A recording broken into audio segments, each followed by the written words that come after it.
ابو سعید رضی اللہ تعالیٰ عنہ کہتے ہیں ہم گواہی دیتے ہیں، حدیث کی صحت، ہم گواہی دیتے ہیں کہ ہم نے سنا ہے، سمیعت رسول صلی اللہ علیہ وسلم، ہم نے سنا ہے، ہم گواہی دیتے ہیں. یعنی کتنی زبردست بات دونوں صحابہ کر رہے ہیں کہ جب کوئی جماعت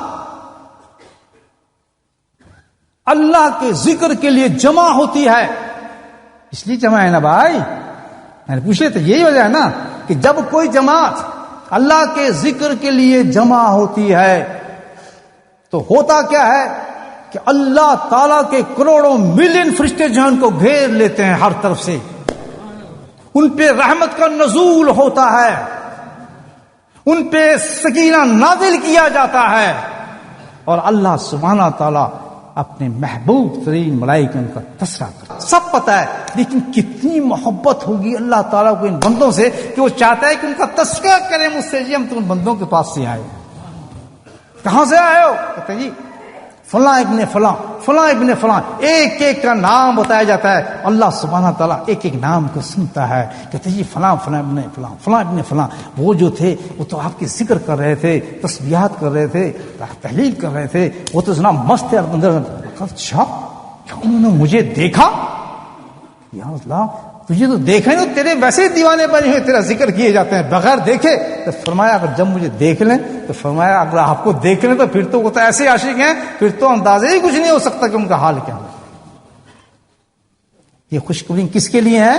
اس مجموعے کے لیے ہے. میں آپ کو بتا رہا ہوں کتنی بڑی مجموعہ ہے، کتنی بڑی خوشخبری ہے. اللہ تعالیٰ کہتا ہے سننے کے بعد عجیب بات، فرشتوں کتنے ملین فرشتوں میں تمہیں گواہ بناتا ہوں، میں تمہیں گواہ بناتا ہوں، گواہ ہو جاؤ کہ میں ان سب کو بخش دیا. یہ کیوں کرنا گواہ؟ گواہ کیوں؟ انشاءاللہ آپ دیکھیں اللہ کی رحمت کا ایک اور نظارہ آپ کو دکھاتا ہوں. آ گیا دل میں. گواہ کیوں بنایا اللہ پاک نے؟ اور بلین فرشتے. کبھی آپ نے دنیا کا دستور دیکھا ہے کہ جس وقت عدالت کے اندر کوئی مقدمہ پیش کیا جاتا ہے، جتنا سٹرونگ گواہی ہوگی اتنا ہی سٹرونگ مقدمہ ہو جاتا ہے یا نہیں ہو جاتا؟ وزن بڑھتا نہیں بڑھتا؟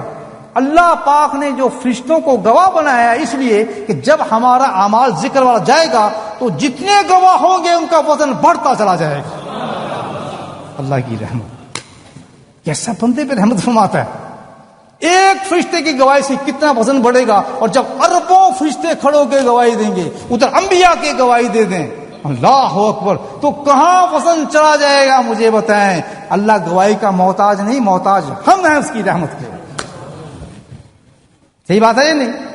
یہ متا ہے گواہی بنانے کا کہ اللہ نے یہ بھی انتظام کر دیا کہ کرو گے ایک کام اور دوں گا کروڑوں کے حساب سے، جس کا حساب ہی کچھ نہیں. اللہ کا ذکر کر رہے ہیں، اللہ کو یاد کر رہے ہیں، اس کو بڑے احسانات ہیں ہمارے پاس. ہم تو اس کو یاد کر رہے ہیں، کچھ بھی نہیں کر رہے، ہم تو ذکر کر رہے ہیں. جواب سن، خدا کی قسم کیا تم ذکر ہی کے لیے جمع ہو؟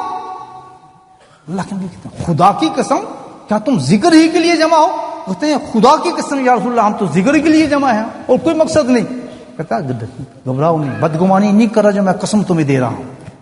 بدگمانی، تم ایسے عجیب لوگ ہو، کیسی عجیب جماعت ہے کہ جبریل میرے پاس آ رہے ہیں. جبریل میرے پاس آئے اور انہوں نے مجھے کہا کہ یا رسول اللہ یہ جماعت تو عجیب جماعت ہے، میں تو یہ بتانے آپ کو آیا ہوں کہ اللہ سبحانہ تعالیٰ فخر فرما رہے ہیں اپنے فرشتوں پہ جماعت پر. ایک تو وعدہ کریں گے جھوٹ کبھی نہیں بولیں گے، جھوٹ کبھی نہیں بولیں گے. حدیث ہے نبی کریم صلی اللہ علیہ وسلم فرمایا، صحابہ نے کیا بزدل مسلمان ہو سکتا ہے؟ کہ اللہ نے ہو سکتا ہے. کیا ایک مسلمان بزدل کنجوس ہو سکتا ہے؟ میں کنجوس بھی ہو سکتا ہے. فرمایا بزدل بھی ہو سکتا ہے، کنجوس بھی ہو سکتا ہے، لیکن ایک مسلمان جھوٹا نہیں ہو سکتا. ہمارے نزدیک جھوٹ اتنا چھوٹا سا گناہ ہے، جبکہ نبی کریم فرماتے ہیں کہ اگر تم نے سارے گناہوں کو چھوڑنا ہے تو ایک گناہ کو چھوڑ دو، اور وہ جھوٹ ہے. مشکل مومن کے لیے تو کوئی مشکل ہے ہی نہیں، ہے ہی نہیں. اس میں صرف ایک چیز ہوتی ہے کہ توکل اللہ پہ کر لیں. توکل کس پہ کر لیں؟ اللہ پہ کر لیں. کہ اگر جھوٹ بول لوں گا تو یہ فائدہ، اگر سچ بولوں گا تو یہ نقصان. حسبنا اللہ و نعم الوکیل، میں اللہ پہ چھوڑتا ہوں، نقصان ہونے دوں آج تو دیکھتا ہوں کتنا نقصان میرا ہوتا ہے، جھوٹ نہیں بولوں گا۔ دیکھیے تھوڑے دن کے بعد سچ کا انعام آپ کو کیا ملتا ہے۔ پھر جھوٹ۔ نمبر 2، نماز کو کبھی نہ چھوڑیں۔ اللہ کی نعمتوں میں سے بڑی نعمت ہے نماز، یاد رکھیں۔ ہر حالت میں نماز پڑھنی ہے، ہر حالت میں پڑھنی ہے، دکان پہ تب بھی پڑھنی ہے۔ یہاں سے شروع کر دیں، چلیں دھیر سے شروع کر دیں کہ اگر ایک ساتھ نہیں پڑھ رہے، سٹارٹ میں ہے تو گھر آنے کے بعد پوری 5 کریں نا جب تک آپ بیڈ پہ نہ جائیں۔ یہیں سے شروع کرتے کم سے کم کہ 5 کا جو قرضہ اتارنا ہے ہم نے اتار کے سونا ہی ہے، اس آسانی سے لائیں، انشاءاللہ بہترین جماعت کے ساتھ صف اول میں کرنے والے بن جائیں گے آپ، کیونکہ اللہ کی رحمت کھینچتی ہے انسان کو۔ آج اگر ہم نے اتنا ہی وعدہ کر لیا کہ چلو یار دکان پہ ہم نہیں کر سکتے، ٹیکسی چلاتے ہیں، فلاں کرتے ہیں، تو اتنا وعدہ کر لیں کہ 5 پڑھ کے سوئیں گے، چلے فرضی پڑھ کے سوچیں۔